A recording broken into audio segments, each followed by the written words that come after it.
반갑습니다. 오늘은 이사야 19장 말씀을 함께 나눌게요. 24절 말씀입니다. 그날에 이스라엘이 애굽 및 아수르와 더불어 셋이 세계 중에 복이 되리니 이는 만군의 여호와께서 복 주시며 이르시되 내 백성 애굽이여 내 손으로 지은 아수르여 나의 기업 이스라엘이요 복이 있을지어다 하실 것입니다. 아멘. 집단적 이기주의를 극복해야 합니다. 달리 표현하면 또 신앙적 이기주의를 극복해야 합니다라는 제목으로 말씀을 나누도록 할게요. 이사야 19장이죠. 애굽에 대한 경고를 기록합니다. 애굽이 무너질 때 그들이 믿고 살아왔던 거짓 우상들이나 세속적인 지혜가 다 무너질 것이다라고 본문은 말하고 있죠.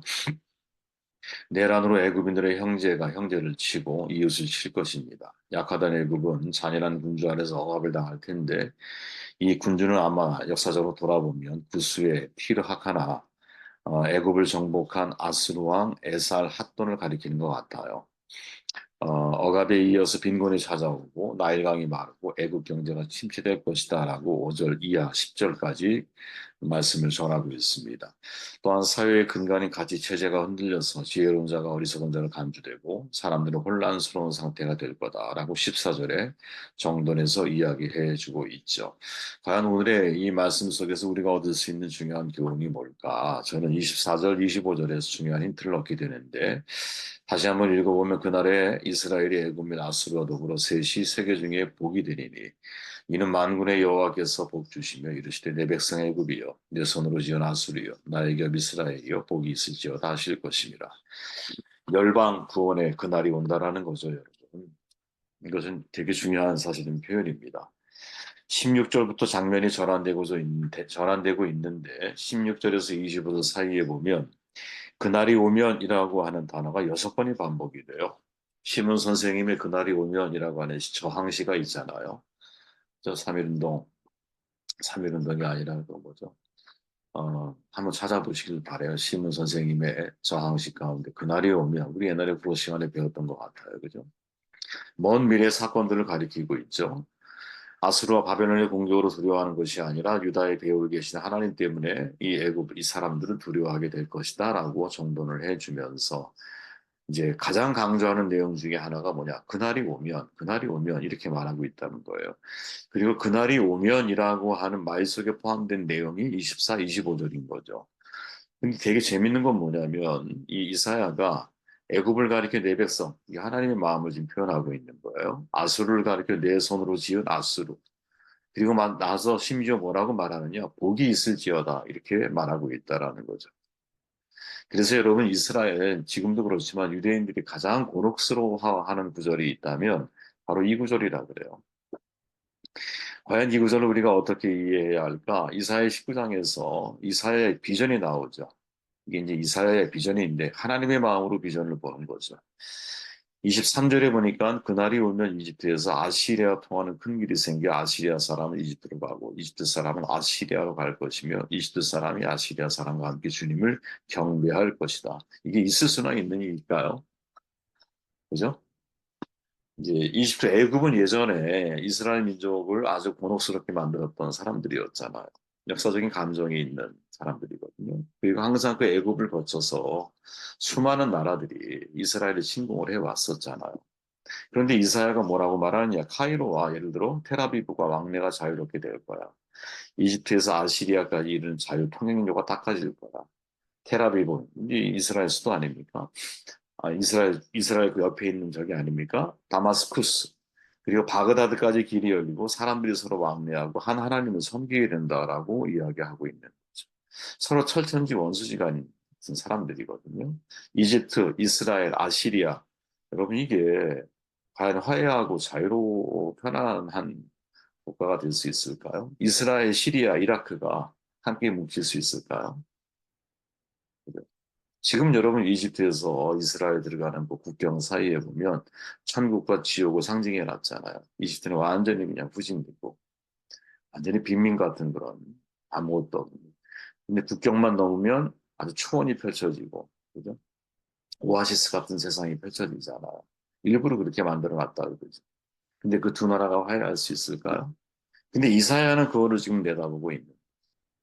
그날이 오면, 그날이 오면, 그날이 오면 6번을 반복하면서 이사야가 정말 강조하고 있는 것 중에 하나가 이 하나님은 너희만의 하나님이 아니야 라는 거죠.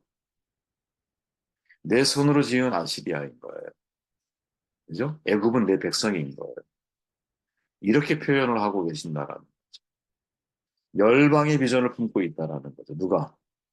이사야를 통해서 보이신 하나님의 마음.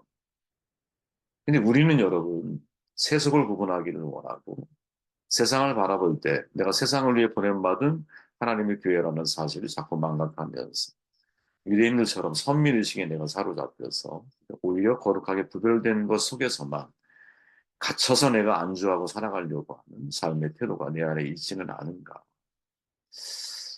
유대인들이 가지고 있는 집단적 이기주의라는 게 있죠. 신앙의 이기주의가 일종인데, 그죠? 집단, 그러니까 선민이라고 하는 그 집단 속에서 그들은 안주하고, 우리는 하나님의 복을 받은 이스라엘이다. 그래서 다른 사람은 복을 받으면 안 되는 거죠. 다른 사람은 내 손으로 지은 아시리아가 되면 안 되는 거야. 내 손으로 지은 이스라엘은 내가 받아들이지만, 내 손으로 지은, 예를 들어 뭐 애굽, 이집트, 그리고 뭐 아시리아, 이건 안 되는 거죠. 이게 뭐냐? 집단적 사실은 이기주의이고 신앙인들에게 이러한 모습들을 우리가 맛볼 수 있는 것이죠. 지금 이사야는 그들을 향해 정면적으로 도전하고 있는 거죠. 뭐를 통해서 그날이 오면이라고 하는 미래지향적인 앞으로 이제 메시아가 도래한 이후에 벌어질 세상의 변화, 이 창조적인 미래의 변화를 이야기하고 있는 거죠. 성경에 보면 여러분, 성경은 철저하게 이기적인 행동들을 거부하잖아요. 예수님의 비유 중에 설한 사마리아 비유, 사람들 세 종류 인간이 등장하죠. 누가복음 10장에 보면. 첫째, 다른 사람을 해쳐서 물건을 빼앗는 강도. 이 사람의 사고방식은 그거야. 너의 것도 내 것이고 내 것도 내 것이야. 그러니까 자기만 생각하는 전형적인 이기주의 인간이죠. 둘째, 강도 만난 이웃을 전혀 거들떠보지 않고 그냥 지나가는 방관자 종교인들. 너의 것은 너의 것이고 내 것은 내 것인 거지. 철저히 개인주의. 그죠? 종교적 실천 과제가 무엇인지를 생각하지 못하는. 그리고 셋째 강도 만난 이웃 살리기 위해서 자신의 것을 투자하고 있는 사마리아서. 너의 것은 너의 것이고 내 것도 너의 거라는 거죠. 희생적인 사고의 사람인 거죠. 그리고 사마리아인을 지칭하면서 뭐라고 예수님이 말해요. 야 가서 너도 이와 같이 이렇게 말씀하시는 거죠. 그러니까 기독교인은 내가 변화되고 거듭난 사람에 있어서는 내 삶의 지향성이 내가 되면 안 되는 거예요. 내가 되면 안 돼요. 끊임없이 내가 이기적으로 나를 위해서 인생을 살아가고 있다. 그런데 내가 거듭났다. 나는 죽고 예수가 산다. 나를 부인하고 자기 십자가를 짊어지고 내가 주님을 따르고 있다. 라고 말하면 안 되는 거죠. 그죠? 지금 힘들어도 어려워도 내 삶의 지향성이 항상 내 어떤 삶의 자리에서든 간에 같이 먹는 자리에서도 네가 좀 먼저 많이 먹을 수 있도록 배려해줘. 그죠? 힘들어하는 사람이 누가 있는지 살펴보고 타인에 대한 배려와 존중을 우리가 실천에 옮겨놔. 이게 얼마나 중요한 문제이냐. 한 개인이 있을 땐 여러분 이런 모습이 사실은 자주 발견돼요. 무슨 말이냐? 저는 이기주의가 개인적 이기주의가 있다면 집단적 이기주의가 있다고 저는 생각하거든요. 솔로몬이 말하죠. 우리가 온갖 부활을 얻으며 빼앗은 것으로 우리 집을 채우리라. 우리라는 걸 강조해. 우리가 빼앗은 것으로 우리 집을 채우는. 집단적이죠. 그죠? 한 개인으로서 여러분 한 개인을 놓고 보면 사실 굉장히 좋은 사람인데 그 개인이 집단에 들어가면 굉장히 이상하게 변하는 경우들이 있어. 그죠? 어느 일간지에 여러분 비기독교인의 눈에 비친 기독교의 모습이 어떤가라는 설문조사를 했는데 참 부끄럽게도 31.4%가 첫 번째가 뭐였냐 1등이 이기적이다 이렇게 말을 했어. 그리고 22%가 비인격적이다. 네. 그리고 이제 18.6%가 위선적이고 자기중심적이다. 이거 다 합쳐보세요 몇 프로인가. 한 70% 이상의 여러분. 되게 이기적인 성향을 가지고 있는 사람이 누구? 기독교인이다. 다행스러운 건 뭐냐면 한 18% 정도인가요? 그래도 이타적이다. 이렇게 말하는 사람도 있었다 그래요. 정말 고민하게 만드는 거죠. 아니 성경은 한 번도 이기적이라는 말을 해본 적이 없고 이기심은 사실은 죄의 뿌리에 가깝고 그 죄의 용서를 받고 사함을 입은 죄의 은혜를 받은 우리들이 어떠한 순간순간 특히 집단 속에 들어갔을 때 어, 집단적 이기주의를 내가 이렇게 뭐랄까요? 거기에 빠지거나 더 이기적으로 변질되어져 가는 모습을 우리가 가지고 있는 것은 아닌가. 보네퍼 목사님이 많이 기억해야 되죠. 교회는 타자를 위한 교회라는. 네. 라이널 리버가 여러분 도덕적 인간과 비도덕적 사회라고 하는 책을 썼잖아요. 네. 그 책의 내용이 되게 의미심장해요. 사람이 아무리 도덕적으로 선하게 살려고 하더라도 집단의 객체가 되면 뭐냐? 집단 속에 들어가 버리면 집단의 이익을 위해서 이기적이고 비도덕적인 성향을 보이게 된다. 이렇게 되게 날카로운 지적이. 이는 사회가 비도덕적 사회이기 때문에 개인적으로는 도덕적인 사람이라 할지라도 자기의 소속된 단체의 이익을 위해서는 집단 이기주의로 나타나는 것이다. 굉장히 우리가 고민해 볼 만한 문제이죠. 그러니까 좀 전에 말씀드린 한 개인을 놓고 보았을 때는 훌륭한 사람. 근데 이상하게 집단 속에 넣어버리면 그 집단의 이기주의에 의해서 이 사람이 자기의 본래의 모습을 자꾸 상실해가는. 그러니까 군중 속에 들어가면 자기 신앙을 잃어버리는. 여러분 예비군도 잘 아시잖아요. 예비군도 사복 입혀놓으면 아주 정결해요. 그죠? 어? 아주 그냥 화이트 칼라, 블루 칼라, 잠깐만 어떤 사람이든 간에 자기가 있는 자리에서 깔끔하고 깨끗해. 근데 이상하게 군복만 입혀놓으면 그죠? 그냥 엉망이 되죠. 네. 엉망이 돼요, 정말. 모자만 삐뚤어하게 쓰고 반죽도로 해치고 침 아무데나 뱉고 아무데나 벌렁 누워서 자고 그게 뭘까 도대체 심리가. 저도 옛날에 돌아보면 예비군 교육 받으러 갔을 때 이건 그때는 이제 제복 입고 단복 입고 옷을 입고 군복 우리 저희 군복이 좀 색깔이 달라서 가면 함부로 행동하기가 오히려 더 어려웠어요 예비군 때. 근데 어쨌든 신기한 건 뭐냐면 군복만 입혀놓는 사람들이 남자들이 무슨 강아지로 바뀌는 것 같아요. 네, 진짜 그렇게 변해. 어떻게 보면 되게 상징적인 모습인 거예요. 집단 속에 들어가면 말을 잃어버리는 경우가 너무나 많구나. 직분자도 마찬가지죠. 그죠? 예를 들어 당회가 열리면 여러분 평소 개인으로 만나면 다 좋은 분들이야. 집사님, 권사님, 사모님들이. 근데 제가 전에 감리교단에 있을 때 이제 그 교단 교회들의 모습을 보면 당회나 이런 거에 딱 열리잖아요. 그럼 이분 갑자기 관리인으로 다 바뀝니다. 사람들이. 여러분 목사님도 마찬가지거든요. 총회 같은 거 열리잖아요. 와 그러면 여러분 되도록이면 아무 경험이 없으시면 좋겠는데 저분이 목사가 맞나? 이런 생각이 들 정도로 심각한 정치절을 하시는 분들이 그런 일들을 벌이죠. 그렇게 사실은 여러분, 한 개인으로서는 내가 사람들이 보는 눈도 있고, 내가 개인으로다가 사람들을 대할 때는 되게 이 이기심이 통제가 되고 이타적인 모습으로 내가 살아갈 수 있어. 하지만 집단 속에 들어갔을 때 놓치기 쉬운 나 개인의 영성, 나 개인의 신앙, 어떻게 우리가 통제를 해가야 어떻게 이거를 다스려야 하는 이게 되게 중요하게 던져야 질문 가운데 하나죠. 그죠? 집단적 이기주의를 어떻게 우리가 극복해 갈 수 있을까? 저는 여러분, 정답은 제가 내릴 수는 없다고 보는데, 제가 생각하는 제 개인의 정답은 뭐냐면, 군중 속에서도 내 신앙으로 서야 됩니다. 여호수아의 고백을 마음에 담아. 여호수아가 그렇게 말하잖아요. 이제 여호와를 경외하며 성실과 진정으로 그를 섬겨라. 너의 열조가 강석병과 애굽에서 섬기던 신들을 제하여 버리고 여호와만 섬겨라. 만일 여호와를 섬기는 것이 너희에게 좋지 않게 보이거든.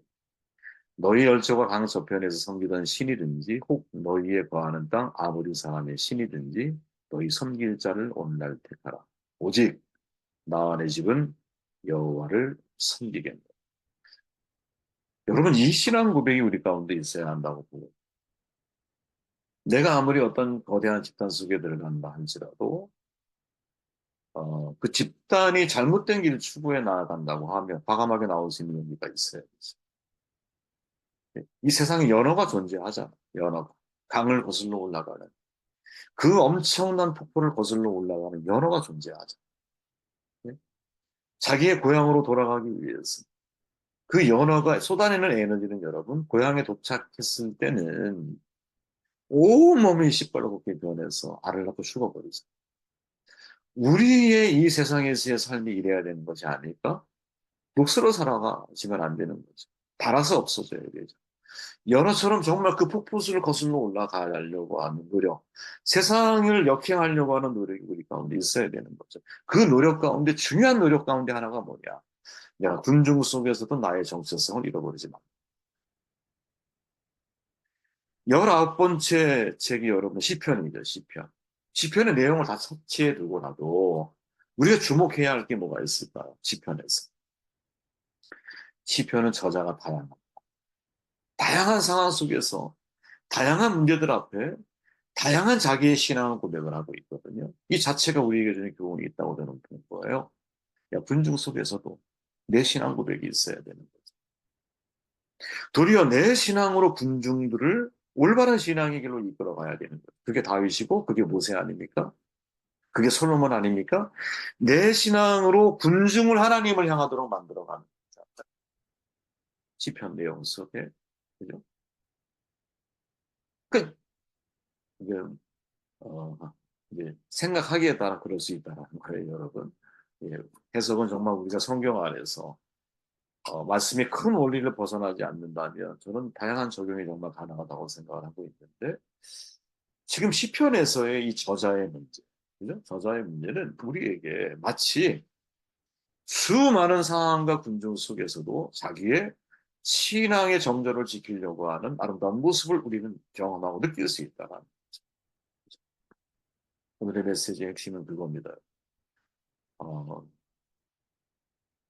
이 도덕적인 인간과 비도덕적인 사회라고 하는 제가 그 말씀을 드렸지만 아주 정상적이고 아주 정말 훌륭한 분인데 집단 속에만 들어가 버리면 집단적 이기주의에 이렇게 매몰되어져 가는 모습을 경험한 데가 어떻게 해야 돼요?